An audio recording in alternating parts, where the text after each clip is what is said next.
나스닥은 어제 폭락에 이어 다시 상승으로 마감했습니다. 장외에서도 상승 중입니다. 제조업 구매자 지수는 상승세이고 애플은 실적 발표 후 하락, 아마존과 메타는 실적 발표 후 폭등 중입니다. 특히 메타는 처음으로 배당금 지급을 발표했습니다. TQ는 3.5% 상승이고 장외에서 3%가량 더 상승하고 있습니다.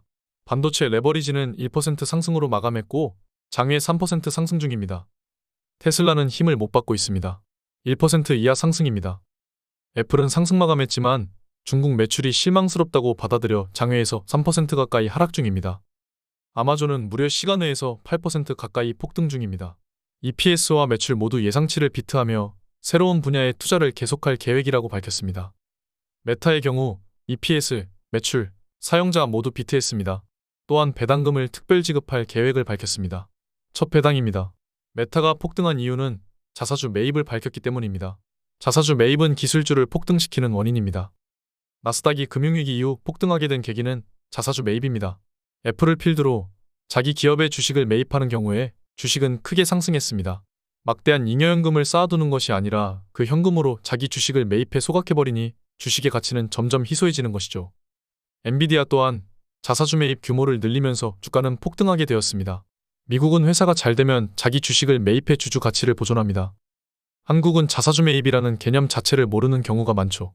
삼성전자가 배당금을 지급하지 않고 자사주를 매입했다면 주가는 이미 10만 원이 넘었을 것입니다. 작년 3월 나온 기사입니다. 미국은 이미 자사주 매입을 1,000조 넘게 하고 있었습니다. 주식의 가치가 희소해지고 주주 방어를 하는 것이 자사주 매입이죠.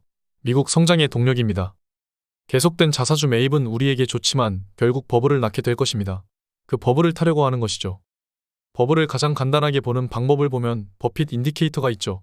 버핏 지수는 지금 185%입니다. 전체 주식시장 마켓을 GDP로 나눈 것이죠. 지난 기간 차트로 살펴보자면 이렇게 나옵니다. 21년도 폭등 시기에 2000년도 닷컴 버블을 넘어섰었죠. 이 지수가 지금은 아직 버블이라고 말하기엔 이르다는 것입니다. 버블이 되려면 기술주의 계속된 자사주 매입으로 버핏 지수가 적어도 200은 넘어야 합니다. 그렇다면 매수는 주의해야 하죠.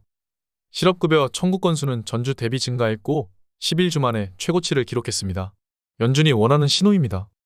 어제 발표된 ISM 제조업 지수도 신규 주문이 증가했습니다. 그러나 비용 증가 또한 있었습니다. 비용 문제를 우려할 수준은 아니지만 주문이 늘어 경기가 확장된다고 해석할 수 있습니다. 연준이 원하는 조건 두 가지를 충족시켜야 합니다.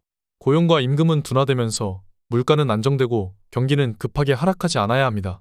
어제 그 두 가지 지표가 나온 것입니다. 나스닥은 저항에 정확히 부딪히고 상승했습니다. 계속 말씀드렸다시피 지금은 차트에 의해 움직이는 것입니다. 결국 어떤 이유가 됐든 만들어서라도 기회는 또 올 것입니다. 이제 2월이고 3월도 다음 달입니다. 변동성이 가장 큰 계절임을 잊어서는 안 됩니다. 오늘 여기까지 하겠습니다. 이번 주 실적 발표 고생 많으셨습니다. 매수 기회가 오고 매수하는 그날까지 얼마 안 남았습니다. 함께 하시죠. 지금까지 목숨 걸고 레버리지와 테슬라 투자하는 RS 미국 주식이었습니다. 감사합니다.